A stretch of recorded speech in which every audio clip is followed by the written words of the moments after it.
दोस्तों, स्वागत है आपका फिर से मेरे YouTube चैनल गौर की वाणी में। हम उम्मीद करते कि आप खुश होंगे। आज हम आपके लिए लेकर आए हैं बहुत ही महत्वपूर्ण जानकारी। 5500 साल से भी ज्यादा पुराना है पठानकोट का मुक्तेश्वर धाम, और इस धाम को छोटा हरिद्वार भी कहा जाता है। पठानकोट के प्रसिद्ध मुक्तेश्वर शिवधाम को प्राचीन पांडव गुफा के नाम से जाना जाता है। शिवालिक की पहाड़ियों में लगभग 5500 साल से भी पुराने इस धाम के बारे में कहा जाता है कि इसे पांडवों ने विकसित किया था। इस धाम को छोटा हरिद्वार भी कहा जाता है। इस अनोखे मंदिर में भगवान शिव का मंदिर है और इसे मुकेश्वर मंदिर के नाम से भी जाना जाता है। पठानकोट के आसपास के सबसे पवित्र स्थानों में से एक के रूप में जाना जाने वाला यह मंदिर एक पहाड़ी के ऊपर ऊंचा खड़ा है और पठानकोट और उसके आसपास रहने वाले स्थानीय लोगों के लिए एक महत्वपूर्ण सांस्कृतिक स्थल के रूप में इसकी सुंदरता और आकर्षण को दर्शाता है। मुक्तेश्वर शिवधाम देश भर से यहाँ पूजा करने आने वाले कई भक्तों के लिए एक महत्वपूर्ण आध्यात्मिक केंद्र है। इस पवित्र मंदिर में भगवान गणेश, भगवान ब्रह्मा, भगवान विष्णु, भगवान हनुमान और देवी पार्वती जैसे हिंदू धर्म के देवताओं की मूर्तियां भी स्थापित है। इस मंदिर का इतिहास महाभारत काल में जाता है, जब हिंदू पौराणिक कथाओं के अनुसार शकुनी, दुर्योधन के मामा युधिष्ठिर, पांडवों में सबसे बड़े को पासों के खेल में हराकर उनका राज्य और धन लूटने की योजना बनाते हैं, जिसे शकुनी अपने विशेष पासों के कारण हार नहीं सकते थे। युधिष्ठिर एक को दूसरे पर दांव लगाकर वापस पाने के लिए कई दावों में अपना पूरा राज्य, अपनी संपत्ति, अपने 4 भाइयों और यहाँ तक कि अपनी पत्नी को भी जुए में हार जाते हैं। इसलिए पांडव अपना सब कुछ खो देते हैं और उन्हें 12 वर्ष का वनवास और 1 वर्ष का अज्ञातवास मिलता है।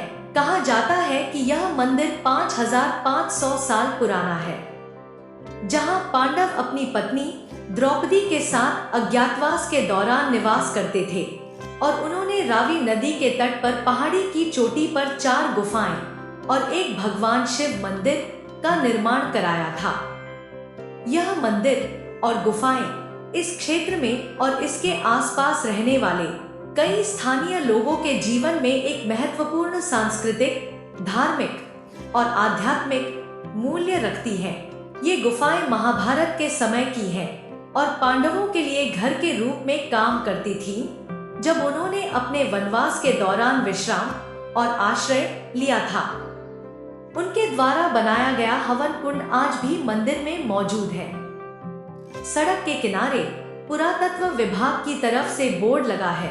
यहीं से रावी नदी के बहने का शोर सुनाई देना शुरू हो जाता है। काफी गहराई में पहाड़ियों के बीच नदी निर्मल धारा भी बहती दिखाई देती है।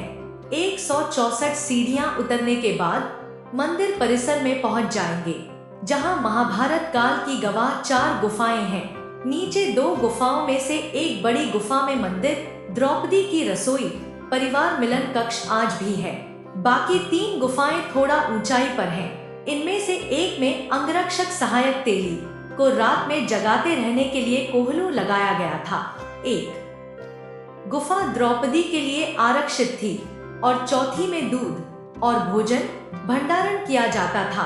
पठानकोट के आसपास के सबसे पवित्र स्थानों में से एक इस धाम में यहाँ अमावस्या, नवरात्र, बैसाखी और शिवरात्रि पर मेला भी लगता है। यह स्थान अपने परिजनों की अस्थियों के विसर्जन के लिए भी महत्वपूर्ण है, जो आमतौर पर हरिद्वार में होता है। इसलिए इस स्थान को मिनी हरिद्वार के रूप में भी जाना जाता है, क्योंकि लोग यहाँ अस्थि विसर्जन करते हैं और इसे मुक्तेश्वर मंदिर में रावी नदी में प्रवाहित करते हैं। ये गुफाएं पठानकोट शहर से 22 किलोमीटर दूर डूम गांव में शाहपुर कंडी में रावी नदी के तट पर स्थित हैं। गुफाओं और मंदिर को चट्टानी पहाड़ियों में से एक पर बनाया गया है, जहां मंदिर ऊंचा खड़ा है और प्राकृतिक सुंदरता और आकर्षण बिखेरता है, जो हर साल लाखों तीर्थयात्रियों और पर्यटकों को आकर्षित करता है।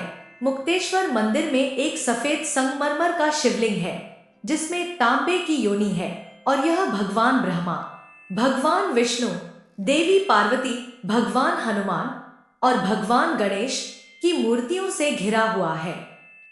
पठानकोट में निजी टैक्सियों या सार्वजनिक क्षेत्र की बस सेवाओं जैसे परिवहन के विभिन्न साधनों के माध्यम से सड़क मार्ग से मजबूत संपर्क है। निकटतम रेलवे स्टेशन पठानकोट जंक्शन है जो लगभग 22 किलोमीटर दूर है और आप रेलवे स्टेशन से ऑटो रिक्शा या टैक्सी ले सकते हैं।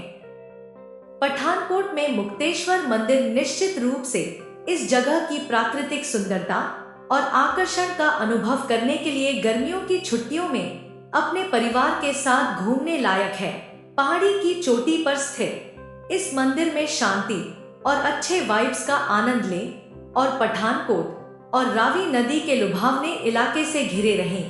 पंजाब में अपनी छुट्टियों की योजना बनाएं और शहरी जीवन की हलचल से दूर आध्यात्मिक शांति और सकारात्मक वाइब्स का अनुभव करने के लिए मुक्तेश्वर मंदिर अवश्य जाएं। अगर आपको हमारी वीडियो अच्छी लगती है तो कृपया लाइक और कमेंट कर दिया कीजिए और चैनल को सब्सक्राइब करना मत भूलिए। हमेशा खुश रहो, भगवान आप पर कृपा बनाए रखे। जय महाकाल।